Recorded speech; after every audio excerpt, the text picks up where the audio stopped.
É isso aí, pessoal. E agora nós estamos aqui ao vivo, apenas dos palcos Work Life e New Horizons, onde eu tenho a grande honra de apresentar esses dois grandes palestrantes que já estiveram comigo em outras edições da Campus Party pelo mundo também. Então, com vocês, Ladies First, Always. Com vocês, Lady Mariam Jam, que é uma grande programadora, uma grande entusiasta, ativista, que vai ensinar mais de 1 milhão de mulheres até 2030 a estarem programando, a estarem, como diz na nossa língua, codando. E também tenho a honra de apresentar no palco New Horizons, Daniel Anenberg, vereador pela cidade de São Paulo, que foi a grande mente por trás do Poupa Tempo no Brasil, ele que criou essa maravilha, que poupa realmente nosso tempo e que sempre foi um parceiro e me ajudou a viabilizar várias Campus Party na cidade de São Paulo. Por sinal, Daniel, boa palestra para você e mande um abraço ao Bruno Covas. Obrigado e boa palestra para os dois no palco New Horizons e Work Life.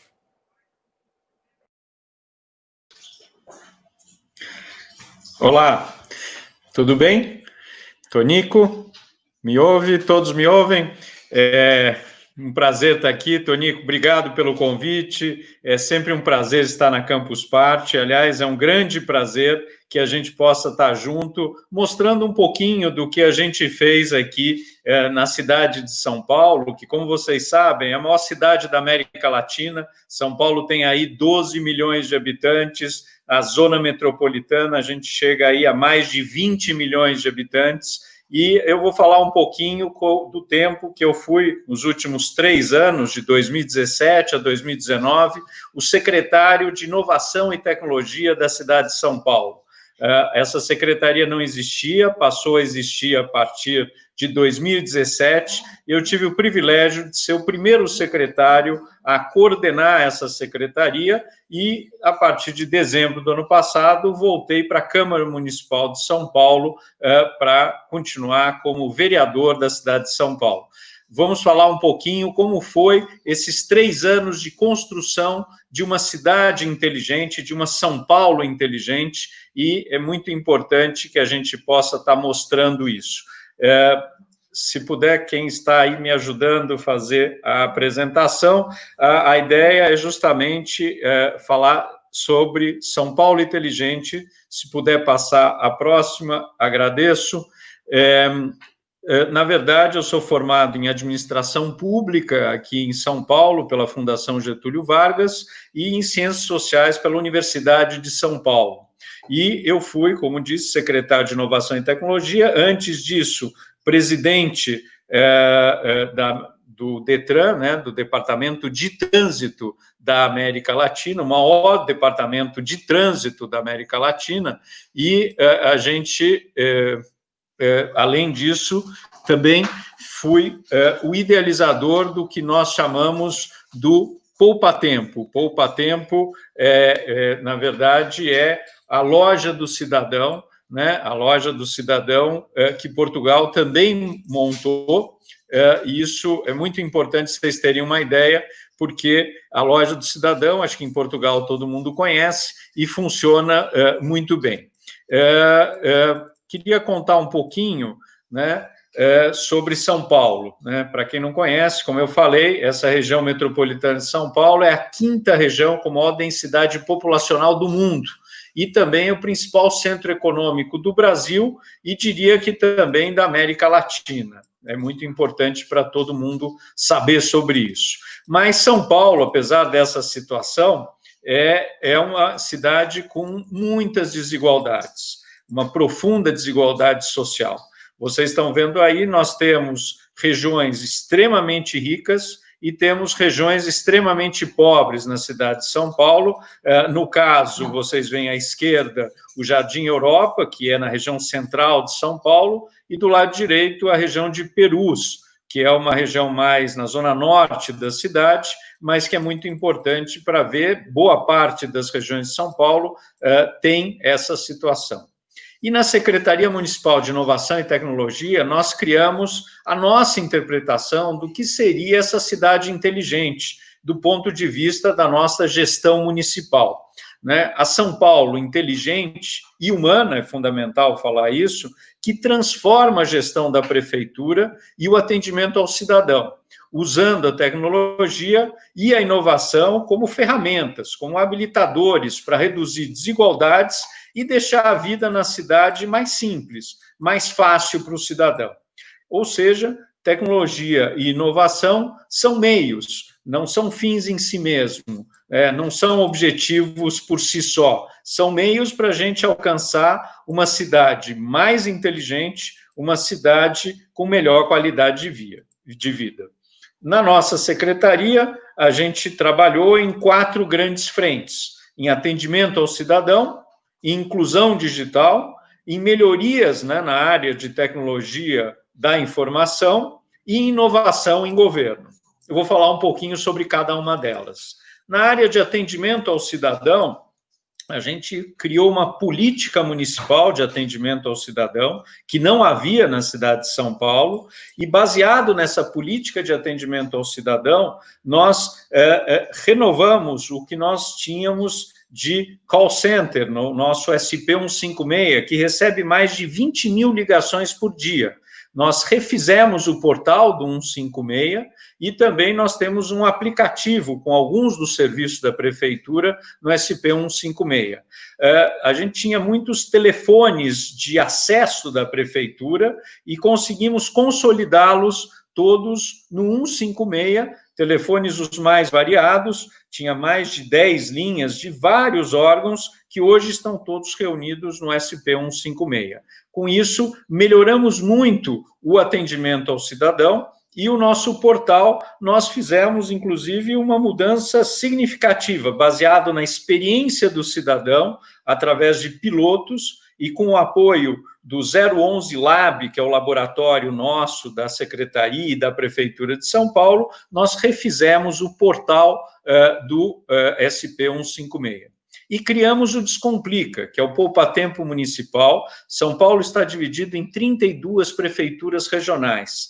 Cada uma delas tem uma praça de atendimento ao cidadão, que em geral funcionava muito mal. Nós hoje já temos, destas 32, 8 delas já se transformaram no Descomplica com um atendimento nos mesmos moldes do poupa-tempo, nos mesmos moldes da loja do cidadão, justamente para atender melhor o cidadão. E com 2 inovações muito interessantes. Uma é o atendimento lado a lado. O cidadão que chega ao Descomplica senta ao lado de um funcionário público e esse funcionário vai mostrando na tela do seu laptop tudo o que ele está fazendo para atender bem o cidadão.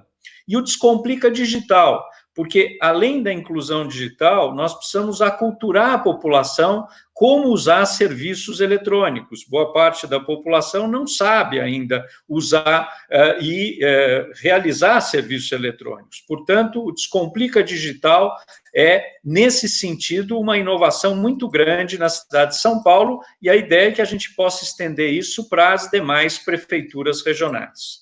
Na linha da inclusão digital, é importante mostrar que nós já tínhamos um programa do Wi-Fi livre da cidade de São Paulo, da gestão anterior, do ex-prefeito Haddad, que tinha 120 praças e parques com Wi-Fi livre, o que era ainda pouco para a cidade. Hoje nós já estamos em 300 pontos de Wi-Fi, até o final do ano devemos chegar em 360, ou seja, estamos triplicando o número de pontos de Wi-Fi, e em centros culturais, centros esportivos, pontos turísticos, e o objetivo é crescer ainda mais, e tudo isso via Wi-Fi livre. Nós temos também na cidade de São Paulo algo em torno de 132 telecentros, que são lan house públicas municipais e que ainda são muito utilizados, principalmente nas regiões mais distantes do centro. Então, os telecentros são muito importantes para a população fazer os seus currículos, mandar e-mails, isso tem funcionado ainda na cidade de São Paulo. E temos o FabLab Livre, são 12 unidades para o cidadão, de forma gratuita, aprender robótica, impressão 3D, marcenaria. É uma rede muito boa, que também foi criada na gestão anterior e que nós demos continuidade com 12 unidades do Fab Lab, e devemos ter até o final do ano mais uma unidade numa das regiões mais periféricas, na zona sul de São Paulo, de mais um Fab Lab livre. São as nossas políticas de inclusão digital da Prefeitura de São Paulo. E aí, melhorias na área de tecnologia da informação. 2 projetos muito importantes. Um é o SEI, que é o Sistema Eletrônico de Informações, que permite com que o processo seja todo ele eletrônico. Quando nós chegamos na prefeitura, em torno de 30% dos novos processos já eram eletrônicos, não eram mais em papel. Hoje, 99% de todos os novos processos que entram na prefeitura são eletrônicos, e até o final do ano a ideia é que não entre mais papel na prefeitura, reduzindo prazos e economizando papel. O SEI também é muito importante nessa pandemia. A Prefeitura de São Paulo não funcionaria bem se o SEI não estivesse implantado em todas as secretarias. Esses processos eletrônicos, para vocês terem uma ideia, nós temos mais de 1.000 novos processos diários entrando na Prefeitura, e tudo isso era via papel. Então, é uma inovação muito importante. E o Empreenda Fácil, que é um outro projeto também que eu gosto muito de mostrar, até 2, 3 anos atrás, para abrir uma empresa na cidade de São Paulo, levava mais de 100 dias. Isso mesmo, mais de 100 dias. E hoje, com o Empreenda Fácil, a gente consegue fazer isso em 3 a 4 dias. Não só isso, antes tinha que se ir em 5 lugares fisicamente, hoje é tudo eletrônico. E o objetivo, e não para por aí, continua sendo trabalhado para que também fechamento de empresas e tudo que tem a ver com empresas possa ser feito de forma digital e rápida, desburocratizando, simplificando a vida do empreendedor paulistano. E, finalmente, inovação em governo. Nós já tínhamos o MobLab, que era o Laboratório de Mobilidade da cidade, em que a gestão anterior também, abrindo dados, conseguiu que melhorasse muito os serviços na área de mobilidade e transportes. O MobLab, nós fizemos hackathons, fizemos outras experiências inovadoras com outras secretarias no sentido de abrir dados. Nós acreditamos, quanto mais dados abertos, melhor é para a população, melhor é para o próprio governo. E o MobLab, com isso, se expande e não fica só na área de mobilidade, hoje é para toda a Prefeitura de São Paulo. E o 011 Lab, que é um laboratório de inovação em governo, dentro da Prefeitura, para que a gente possa testar, como eu disse, por exemplo, o novo portal do 156 e várias outras experiências muito interessantes e muito boas que a Prefeitura de São Paulo tem feito ao longo dos últimos anos. Esses são os principais projetos, né, que nós desenvolvemos na Secretaria, e eu vou rapidamente falar um pouco da minha atuação na Câmara Municipal, que eu estou lá só há 6 meses, mas em 6 meses nós apresentamos 3 projetos de lei para simplificar e melhorar a vida dos paulistanos e paulistanas.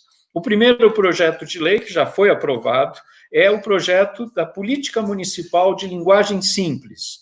Na Prefeitura de São Paulo, muitas vezes, em vez de falar árvore, a gente falava indivíduo arbóreo, né?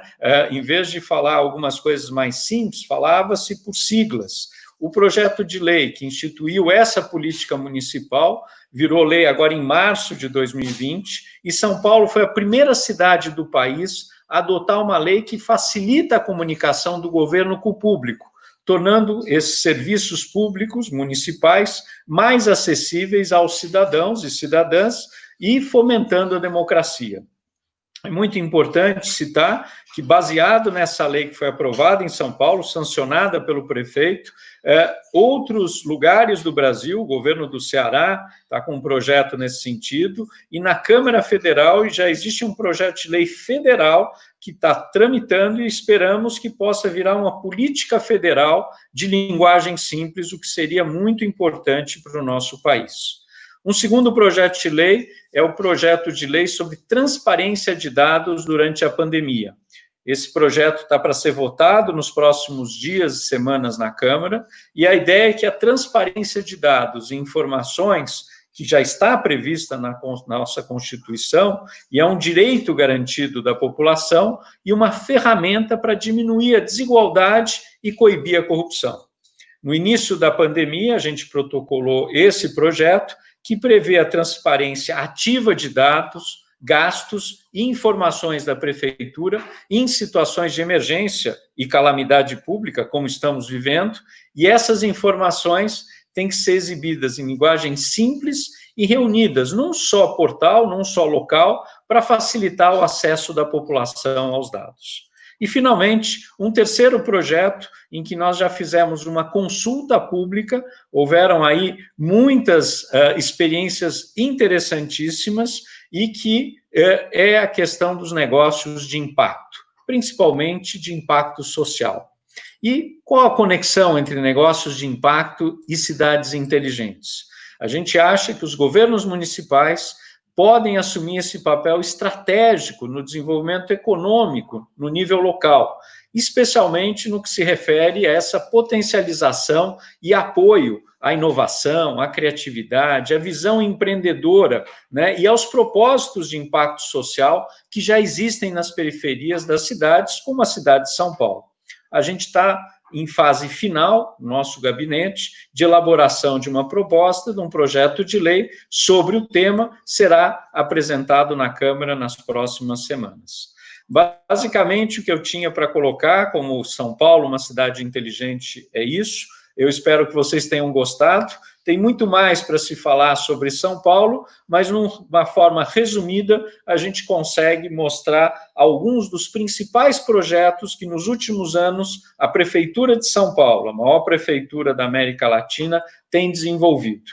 E queria terminar dizendo que é muito importante que a gente sempre pense em smart cities, em cidades inteligentes, mas não podemos esquecer que essas cidades inteligentes são feitas por e para pessoas. O grande objetivo é fazer com que a vida das pessoas seja melhor, que as cidades sejam mais humanas, que os serviços públicos municipais estejam mais acessíveis e mais perto de todos, sendo que a tecnologia é meio para chegarmos a isso e não um fim em si próprio.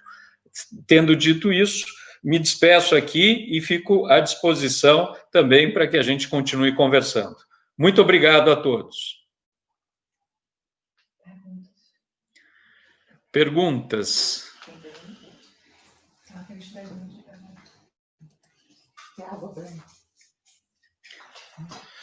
Vamos ver.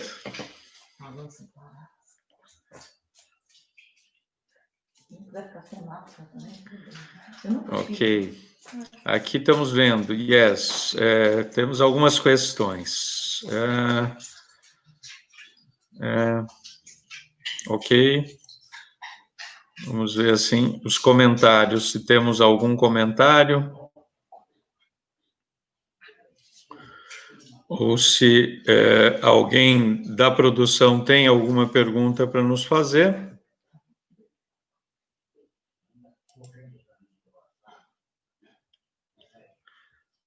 Ok.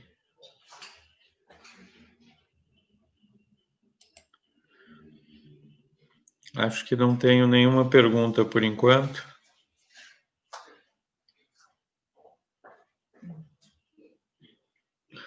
Fala do processo de criação do tempo.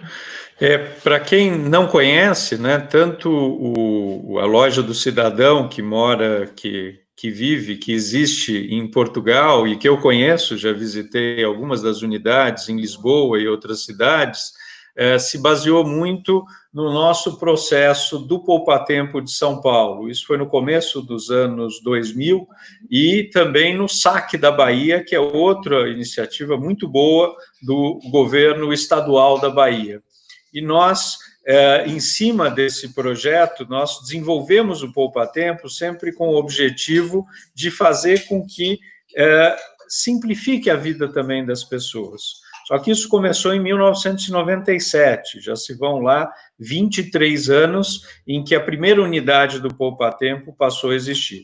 Hoje, no estado de São Paulo, nós temos algo em torno de mais de 70 unidades do Poupa Tempo, e nos outros estados, eu ajudei outros estados a implantar centrais de atendimento como essa, foi muito interessante que cada estado deu um nome diferente. E, através dos nomes, a gente pode ver, inclusive, que chama o PSIL em Minas, né, a Oca, no Acre e assim por diante. E foram projetos muito interessantes que permitiram com que esses estados e municípios, aos poucos, tivessem serviços simplificados e, atualmente, mais serviços eletrônicos. Mas eu insisto também, não adianta só ter serviços eletrônicos se as pessoas não souberem como usar esses serviços. Então, além da inclusão digital, que é fundamental para reduzir desigualdades aqui no Brasil, que são tão grandes, nós precisamos também aculturar as pessoas para que elas entendam como utilizar os serviços eletrônicos, como utilizar essa inclusão digital. Isso é muito importante para que a gente possa ir adiante na nossa inclusão digital. É muito importante, aqui uma das perguntas, é como é que esses serviços ajudam a diminuir a desigualdade na prática. Ajudam a diminuir porque, antes do poupa-tempo, para quem não conhece, em São Paulo, por exemplo, para tirar uma carteira de identidade, nós levávamos, por exemplo, 60 dias, tinha que ir presencialmente. Hoje, isso tudo, quase tudo é possível fazer digital e é possível fazer isso na hora ou para o dia seguinte. Então, é uma tremenda diferença. E aqui no Brasil, talvez em outros lugares não, sempre teve intermediários que ganhavam dinheiro para simplificar a vida das pessoas. Como o serviço público era lento, burocrático, e em várias repartições, em vários equipamentos públicos, continua dessa forma, o poupa-tempo é uma lufada de ar que mostra que é possível que todos possam ser atendidos igualmente e rapidamente.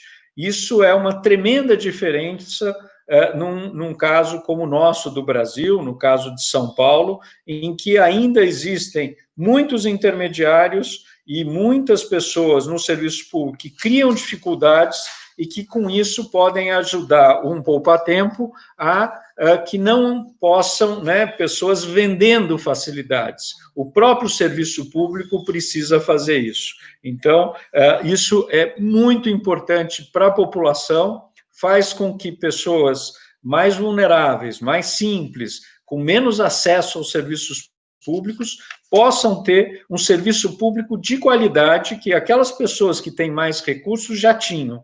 Isso faz uma tremenda diferença no caso com o brasileiro.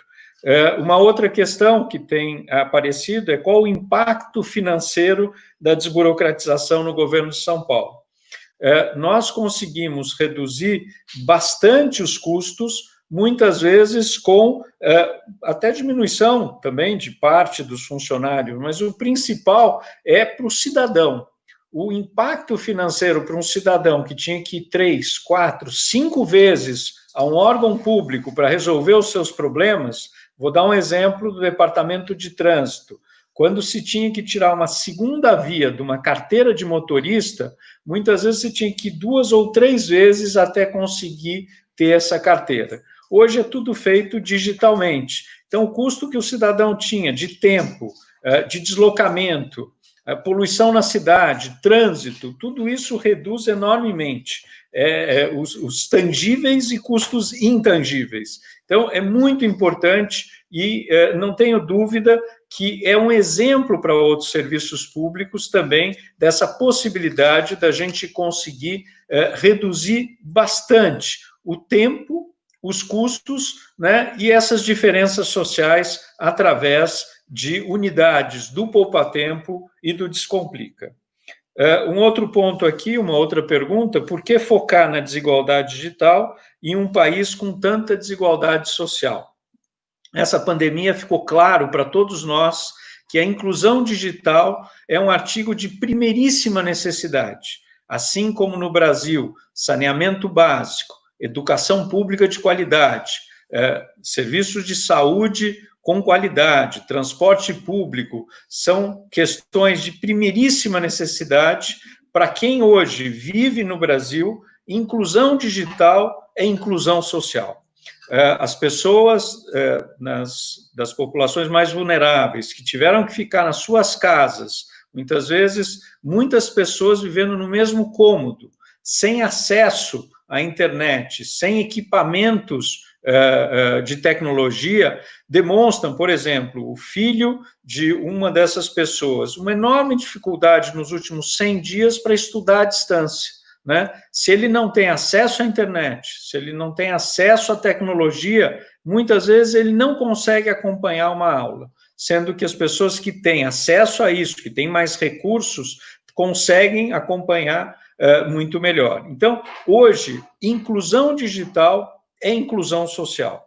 Nós precisamos ter políticas federais, estaduais e municipais de inclusão digital para que todo mundo tenha acesso em relação a esses serviços eletrônicos, né?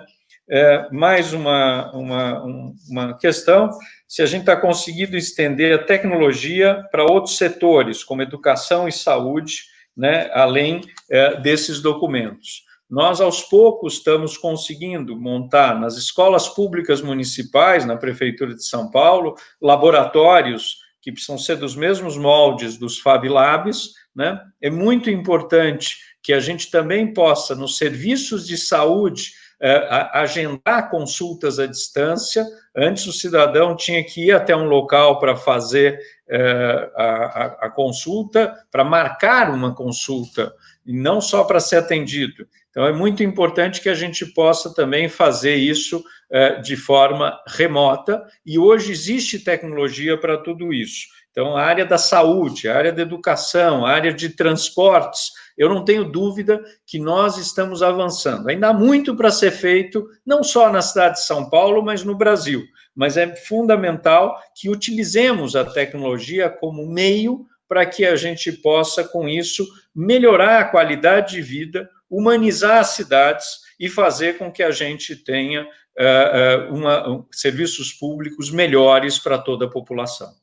Bom, acho que era um pouco isso, e eu agradeço aqui a possibilidade de participação. É muito bom estar na minha 5ª ou 6ª Campus Party, junto com o Tonico e com todos vocês. Espero que tenham gostado da minha apresentação. Uma ótima Campus Party para todo mundo. Forte abraço aqui de São Paulo para todos aí em Portugal.